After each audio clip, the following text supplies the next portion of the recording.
По повод новогодишните и божикните празници, Сдруженијето Млади креативци од Радовиш го реализираа нивниот 8ми проект, кој опфаќа новогодишен хуманитарен концерт на кој настапија членовите на слепи лица од Скопје и Штип, танчарките од танчарската група Газели, радовишката група Троја и дуото Виктор и Ивана. Собраните средства од овој концерт се наменети за помош на социјално загрозени семејства од општина Радовиш. Заедно со младите креативци во организирањето на овој настан учествуваше и Сдруженијето на слепи лица од Штип. Да, ова е еден од нашите поголеми концерти кои што ги правиме. За прв пат организираме ваков концерт и голема благодарност до Центарот за култура Ацо Караманов кој што ни овозможи овде да го направиме нашиот концерт. Средствата ќе бидат наменети за лицата кои што се најзагрозени, односно граѓаните на Радовиш кои што се најзагрозени.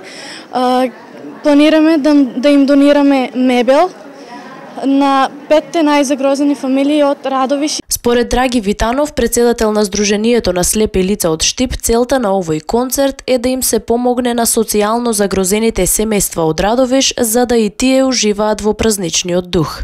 Според програмата за работа на Сдруженијето на слепи лица на град Штип, еве и оваа година организираме хуманитарен концерт, овој пат во Радовиш, до сега ги организиравме во Штип.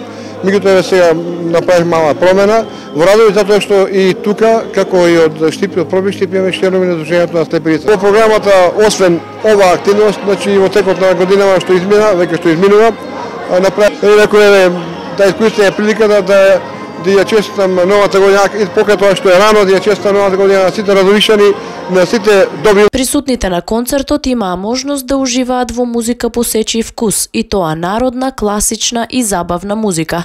Сдруженијето на слепи лица често организира вакви настани со цел што е можно повеќе да ги вклучи своите членови во креативни настапи.